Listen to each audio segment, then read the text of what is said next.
Continuing on with Chapter 17, we're looking at manifest destiny, the goal by many Americans to expand from sea to sea, that God is on our side, that it is our God-given right to control basically all of North America and possibly pole to pole as well in an extreme sense. So where we left off, the United States had recently acquired Texas. They had annexed Texas and had set the northern boundary line in the Oregon country at the 49th parallel. James K. Polk, the recently elected president at this time, was now looking to acquire California. Remember, he is a huge subscriber of Manifest Destiny. The problem with California is that it belongs to Mexico. Mexico is absolutely not on the side of the United States. They're extremely mad at the U.S. over the annexation of Texas. That Mexico doesn't have that strong of a hold on California. There's only about 13,000 Mexicans actually living there. It's very sparsely populated. So Polk nonetheless tried to buy California, even though the Mexican-American relations were at an all-time low. The Mexican government had also recently defaulted on money that was owed to the U.S. government, about $3 million. So that only added to the problems between the governments of Mexico and the United States. Also add to this the boundary disputes between Mexico and Texas. Now, the southern boundary line of Texas had always been considered the Nueces River. Now that Texas is controlled by the United States, they were claiming that the southern boundary line is actually the Rio Grande River, which would have cut further into Mexican territory, and you'll see this on the map here in a second.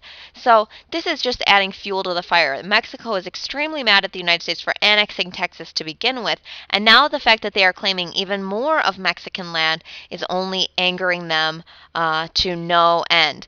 So the Americans in 1845 sent a diplomat, John Slidell, to Mexico City to offer $25 million to the Mexican government to buy California and any territory to the east that he could get.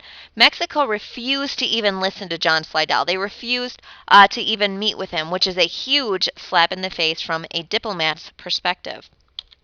So here you see where this boundary dispute is. You see modern-day Texas.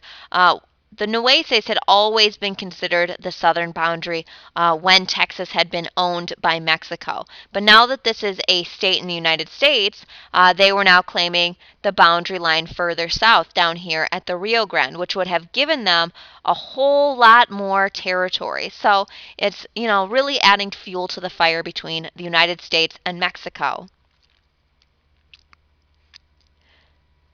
So, with Mexico refusing to even meet with the American diplomat John Slidell, James K. Polk, really from his perspective, has no choice. He really wants to acquire California. It's his God-given right to own California based on that idea of manifest destiny. So he needs to provoke a war in some way because there's a large portion of the United States, or a large portion of congressmen at this time, specifically the Whigs, who are against acquiring more land because they felt, very rightly so, that this was just going to lead to more expansion of slavery.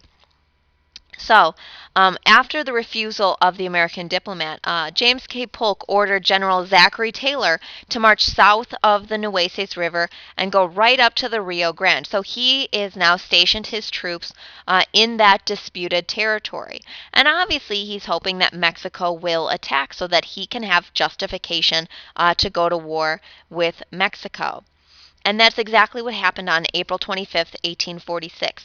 Mexico attacked Zachary Taylor's forces, and this was just the excuse that James K. Polk needed. And in his request to Congress for a declaration of war, he said that American blood had been shed on American soil. Now, this isn't 100% true simply because this land wasn't 100% American. It hadn't yet been decided who controlled that land. But it sounds nice, and Congress was willing to bite, even though there is a large segment of the Whig delegation who wanted to know the exact spot where this American blood had been shed.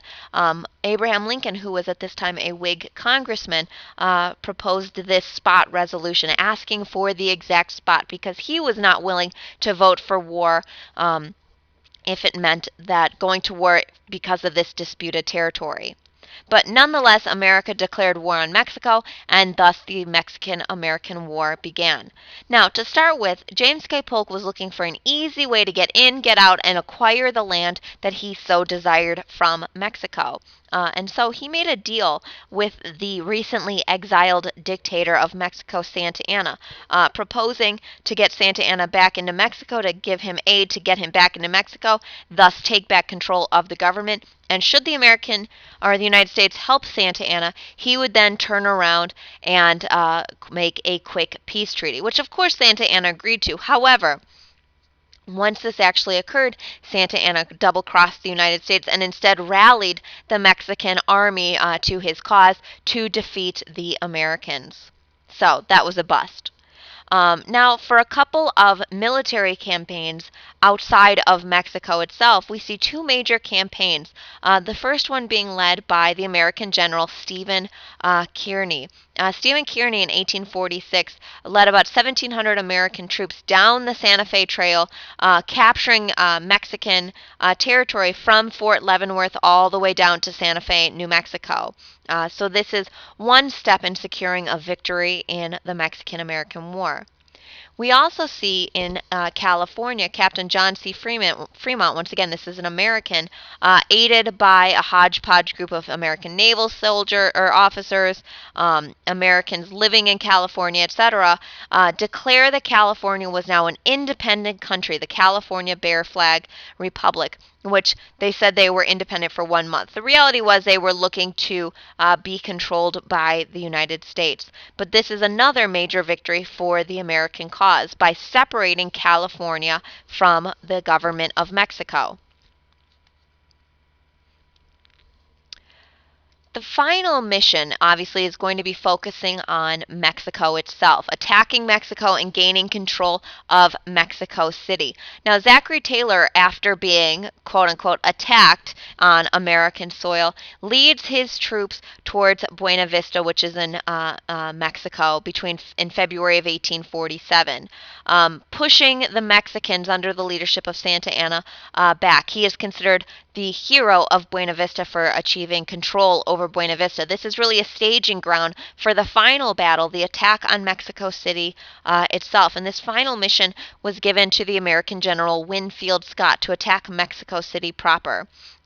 He finally succeeded at capturing Mexico City in September of 1847. Even though he was facing a larger enemy army, there was disease running rampant amongst his troops. They were unfamiliar with the terrain. Regardless, General Winfield Scott was extremely successful and was able to capture Mexico City in 1847. Now, going along for the ride with General Winfield Scott was an American diplomat, Nicholas Trist. Nicholas Trist, his goal was to force a settlement with the Mexican government once this final battle had been achieved.